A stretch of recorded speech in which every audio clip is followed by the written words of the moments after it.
Pegadaian KUR Syariah, apa bedanya dengan KUR BRI?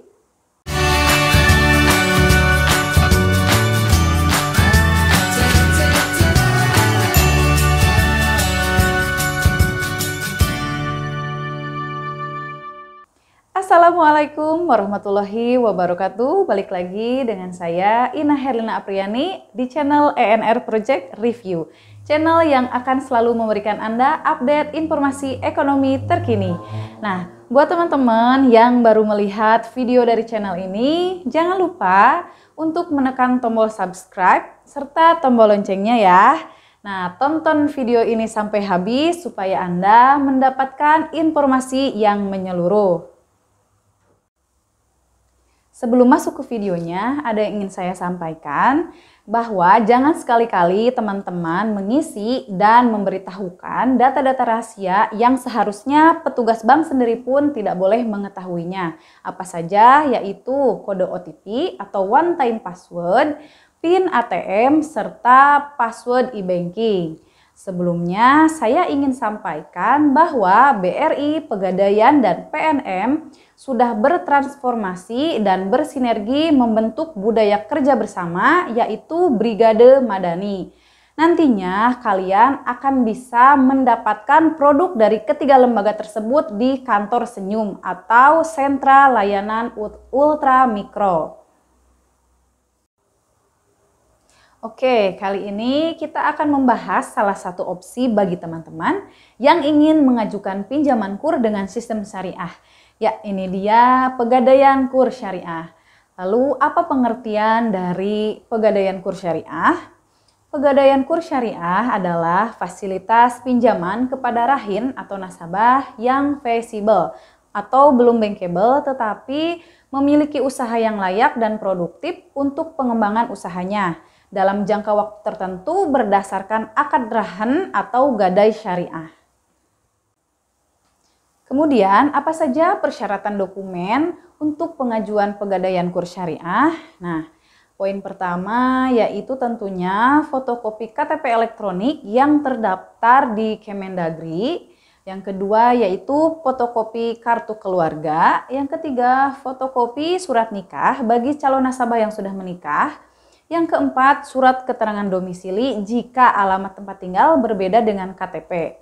Yang kelima, memiliki rumah tinggal tetap yang dibuktikan dengan PBB, SHM, SHGB, atau dokumen lainnya. Yang keenam, yaitu fotokopi nomor induk usaha atau NIB atau surat keterangan izin usaha, IUMK, SIUP, SKU yang diperoleh dari pejabat berwenang. Dan yang terakhir yaitu fotokopi rekening listrik, air, atau telepon. Lalu bagaimana cara pengajuan Pegadaian KUR Syariah? Nah, yang pertama yaitu nasabah mengisi formulir pengajuan. Kedua, menyerahkan dokumen persyaratan yang tadi sudah saya sebutkan. Kemudian yang ketiga, survei tempat tinggal dan tempat usaha oleh petugas dari Pegadaian. Yang keempat, melakukan tanda tangan akad kredit secara syariah. Yang kelima, rahin atau nasabah menerima pencairan KUR. Dan yang keenam, nasabah mengangsur tiap bulan sesuai dengan tanggal jatuh tempo. Nah, apa saja ketentuan umumnya? Yaitu pertama, telah berusia minimal 17 tahun dan berusia maksimal 65 tahun pada saat jatuh tempo akad. Berbeda dengan KUR BRI yang batasan usia minimalnya adalah 21 tahun dan maksimalnya 75 tahun pada saat jatuh tempo. Yang kedua, memiliki usaha UMKM yang sah dan layak sesuai dengan syariat Islam dan peraturan perundang-undangan yang berlaku. Jadi artinya bukan usaha yang dilarang secara hukum. Yang ketiga, calon rahin atau nasabah tidak sedang mendapatkan fasilitas pembiayaan program pemerintah dan atau pembiayaan produktif dari lembaga keuangan lainnya kecuali kredit konsumtif seperti leasing, KPR, kartu kredit, kredit pensiunan, dan pinjaman online. Tetapi dengan catatan setorannya wajib lancar dan masih memiliki kemampuan membayar setoran KUR Pegadaian Syariah. Yang keempat, memperoleh pendapatan rutin harian, bulanan, atau mingguan.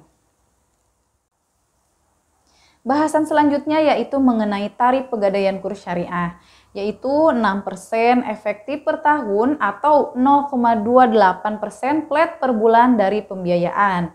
Nah, bebas denda dan biaya administrasi serta bebas biaya provisi.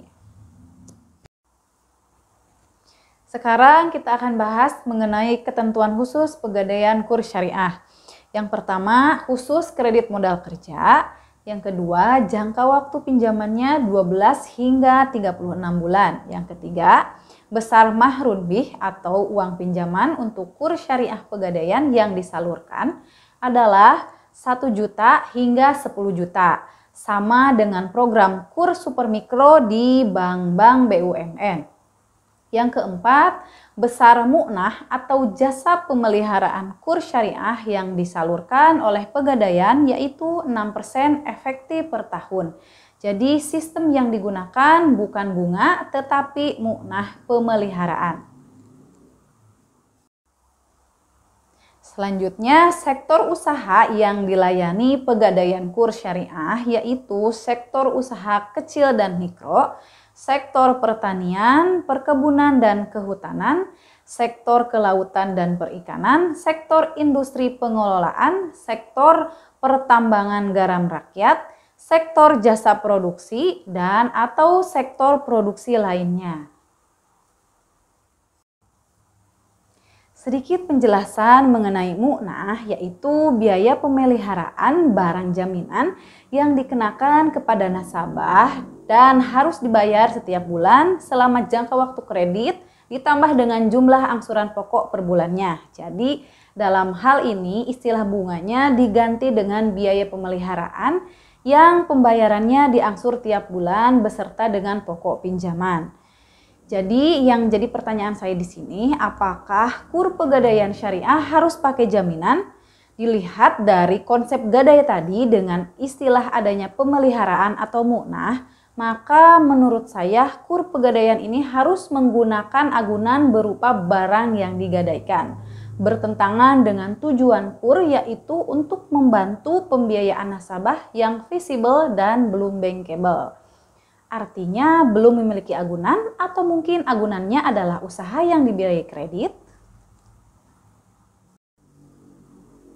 Karena ini program KUR, menurut saya KUR Pegadaian ini masuk juga ke dalam SIKP atau Sistem Informasi Kredit Program. Sehingga nasabah KUR bank lain atau lembaga keuangan non-bank penyalur KUR sulit untuk bisa mengajukan pegadaian KUR syariah ini.